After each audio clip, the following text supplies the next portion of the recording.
د المطففین مبارکه سوره چې د قرآن عظیم الشان 83 سوره ده په مکې معظمې کې را نازله شوې ده.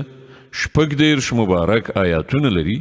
تلاوت او پښتو ترجمه یې له لومړي آیت څخه اورئ. بسم الله الرحمن الرحیم.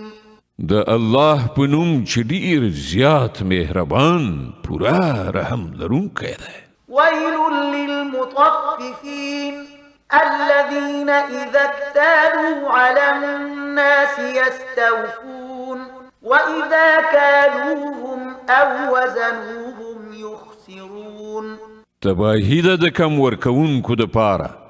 د هغو حال داسې دی چې کله له خلکو نه څه اخلي نو پوره یې اخلي، او کله چې هغو ته په پیمانه یا تله څه ورکوي نو کمې ورکوي. ألا يظن أولئك أنهم مبعوثون ليوم عظيم يوم يقوم الناس لرب العالمين. آیا دا خلک نه پوهیږي چې په یوه لویه ورځ را پاڅول کیدونکي دي؟ هغه ورځ چې کله ټول خلک د عالمیانو د پروردګار په حضور کې ودرېږي. كلا إن كتاب الفجار لفي سجين. هیڅکله نه چې دا کافران ګمان کوي ارومرو د بدکارانو عملنامې د سجین په دفتر کې دي. وما أدراك ما سجين. او ته څه خبرې چې د سجین دفتر څه دی؟ كتاب مرقوم ويل يومئذ للمكذبين الذين يكذبون بيوم الدين. یو کتاب دی لیکل شوی، تباهی ده په هغه ورځ د دروغ ګڼونکو لپاره چې د جزا ورځ دروغ ګڼي.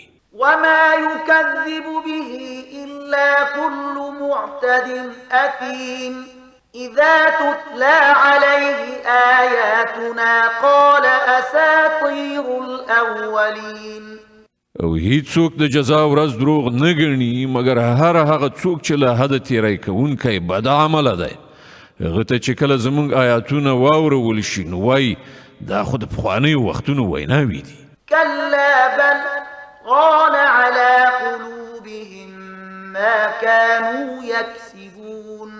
هیڅکله نه چې دا کافران فکر کوي، بلکې حقیقت دا دی چې د دې خلکو زړونه د دوی د بدو عملونو زنګ وهلي دي. كلا إنهم عن ربهم يومئذ لمحجوبون ثم إنهم لصال الجحيم ثم يقال هذا الذي كنتم به تكذبون. هیڅکله نه چې دغه کافران فکر کوي ارومرو به په هغه ورځ دوی د خپل پروردګار له لیدو څخه بې برخې وي. بیا به دوی په دوزخ کې واچول شي. بیا به دوی ته وویل شي چې دا همغه څه دی چې تاسې دروغ ګڼلی وو. كلا إن كتاب الأبرار لفي عليين. هیڅکله نه چې دغه کافران فکر کوي ارومرو د نیکانو عملنامه په علیین یعنی د لوړ مقام خلکو په دفتر کې ده. وما أدراك ما عليون. او ته څه خبرې چې علیین یعنی د هغو لوړ مقام خلکو دفتر څه ده؟ كتاب مرقوم يشهده المقربون. یو لیکلی کتاب دی چې مقربې فرښتې د هغه ساتنه کوي. إن الأبرار لفي نعيم على الأرائك ينظرون تعرف في وجوههم نظرة النعيم. ارومرو به نیکان په زیاتو خوندونو کې وي، د عزت په هسکو تختونو ناست ننداره کوونکي به وي. د هغو په څیرو کې به ته له نعمتونو څخه په ګټې اخیستلو د خوښۍ نښې لیدای شي. يسقون من رحيق مختوم ختامه مسك وفي ذلك فليتنافس المتنافسون. په هغو به سرپټي خالص شراب څښل کیږي چې د مشکو مهر به پرې لګېدلی وي. څوک چې د نورو نه میدان ګټل غواړي د دې شي د ګټلو په مسابقه کې د هڅه وکړي. ومزاجه من تسنيم عينا يشرب بها المقربون. په دې شرابو کې تسنیم ګډوي. دا یو چینی ده چې د هغې له اوبو سره مقرب خلک شراب څښي.